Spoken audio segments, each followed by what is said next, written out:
شاد کو اپنی شعر گوئی کی وجہ سے جہاں ایک طرف شہرت ملی تو وہیں دوسری طرف انہیں مخالفتوں کا سامنا کرنا پڑا۔ چنانچہ وہ خود کہتے ہیں، کیا کہتے ہیں؟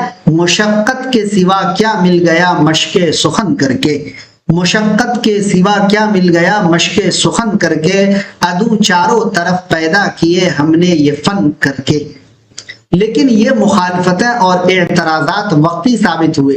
شاد نے اپنے مخصوص شاعرانہ اسلوب اور موضوعات کی رنگا رنگی سے نہ صرف عظیم آباد پٹنہ اور اس کے قرب و جوار میں بلکہ پورے ہندوستان میں ایک عظیم شاعر کی حیثیت سے اپنا لوہا منوایا۔ ان کی علمی و ادبی خدمات کے اعتراف میں حکومت وقت نے انہیں 1891 میں خان بہادر کے خطاب سے سرفراز کیا اور تا دم حیات علمی وظیفہ پاتے رہے۔ اب یہ 1891 کو کچھ لوگ 1879 کہتے ہیں۔ کیا کہتے ہیں؟ 2 سال کے فرق کے ساتھ 79 ہے نا، سوری 89 کہتے ہیں، 89 یا 79 کہتے ہیں۔ شاد عظیم آبادی نے صرف غزلیں ہی نہیں لکھی بلکہ دیگر اصناف سخن مثلا نظم، رباعی، قطع، مثنوی، مرثیہ میں بھی قابل ذکر اثاثے چھوڑے اور اپنی فنکارانہ مہارت اور قادری کلامی کا ثبوت پیش کیا۔ ان کی نثری تخلیقات میں بھی اردو نثر کی تاریخ میں اضافے کا حکم رکھتی ہے۔ انہیں نثر و نظم دونوں پر اصناف پر یکساں قدرت حاصل تھی۔ شاد نے پوری زندگی تصنیف و تالیف میں بسر کی، لیکن ان کی غزلوں کا پہلا مجموعہ کلام شاد ہی ان کی زندگی میں شائع ہو سکا۔ صرف اور صرف کلام شاد ان کی زندگی میں شائع ہوا۔ ایک اور ہے، بتاتا ہوں۔ شاد عظیم آبادی کی غزلوں کا پہلا مجموعہ کلام شاد ہی ان کی زندگی میں شائع ہو سکا۔ شاد عظیم آبادی کی غزلوں کا دیوان نغمہ الہام کے نام سے حمید عظیم آبادی جو ان کے شاگرد تھے، انہوں نے 1928 میں شائع کروایا۔ شاد عظیم آبادی کی وفات کے بعد ان کی غزلوں کے 5 مجموعے میخانہ الہام، کلام اور شرح کلام، بادہ عرفاں، زبور عرفاں اور لمعات شاد شائع ہوئے۔ یہ 5 مجموعے کلام، میخانہ الہام، کلام اور شرح کلام، بادہ عرفاں، زبور عرفاں، لمعات شاد۔ شاد عظیم آبادی کی نثری تصنیفات میں فکر بلیغ، نوائے وطن، تاریخ صوبہ بہار، شاد کی کہانی، شاد کی زبانی، مردم دیدہ، افیونی، سورت الخیال، پیر علی، حیات فریاد، نقش پائیدار 2 جلد میں شائع ہوا۔ یہ سب قابل ذکر ہے۔ تاریخ بہار 1876 میں لکھی تھی اور یہ ریاست بہار کی تاریخ ہے۔ حسب ایما جناب کمشنر صاحب بہادر کے ایما پر بہار کی تاریخ انہوں نے لکھی تھی، تاریخ بہار کے نام سے 1876 میں۔ کس کے ایما پر؟ تو کمشنر صاحب بہادر کے ایما پر۔ شاد کی کہانی، شاد کی زبانی خود نوشت سوانح حیات ہے۔ اس کو مرتب کیا تھا پروفیسر محمد مسلم عظیم آبادی نے۔ شاد عظیم آبادی نے 3 جلدوں میں تاریخ بہار لکھی ہے۔ کتنے جلدوں میں لکھی ہے تاریخ بہار؟ یعنی یہی ریاست بہار کی جو تاریخ ہے 1876 میں، یہی تاریخ بہار کتنے جلدوں میں لکھی ہے؟ تو 3 جلدوں میں لکھی ہے۔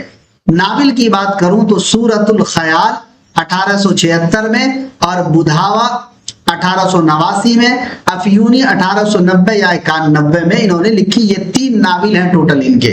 لیکن جو سورت الخیال ناول ہے یہ 3 جلدوں پر مشتمل ہے۔ سورت الخیال، حیات المیقال، حلیت الکمال۔ میخانہ الہام جو ہے یہ ان کا دیوان ہے۔ کلیات شاد 1975 عیسوی میں شائع ہوا 2 جلدوں میں، اور اس کو مرتب کیا تھا کلیم الدین احمد نے۔ پروفیسر کلیم الدین، ڈاکٹر کلیم الدین احمد نے کلیات شاد کو 2 جلدوں میں مرتب کیا تھا 1975 عیسوی میں۔ شاد عظیم آبادی کا ایک مجموعہ مثنوی ہے جس میں کل 8 مثنویاں شامل ہیں۔ کتنی مثنویاں شامل ہیں؟ 8 مثنویاں شامل ہے، اور وہ جو مجموعہ مثنوی ہے اس کا نام ہے مادر وطن۔ شاید لگتا ہے چھوٹ گیا، مادر وطن اس کا نام ہے۔ اور ٹوٹل جو 8 مثنویاں ہیں، نالہ شاد، نغمہ جاں فضا، یاد حبیب، چشمہ کوثر، ثمرہ زندگی، نوید ہند، نالہ دلکش، فغان دلکش، یہ ٹوٹل 8 مثنویاں ہیں اور مجموعہ مثنوی کا نام ہے مادر وطن۔ یہاں پر میں بھول گیا ہوں لکھنا تو وہ یاد رکھنا ہے۔ اپنے استاد کی سوانح حیات انہوں نے حیات فریاد کے نام سے لکھا۔ ان کی ایک اہم کتاب ہے، نام ہے فکر بلیغ۔ شاد کی نظموں، رباعیوں، قطعات، مثنویوں اور مراثی کے مجموعے بھی ان کی وفات کے بعد وقفے وقفے سے منظر عام پر آئے۔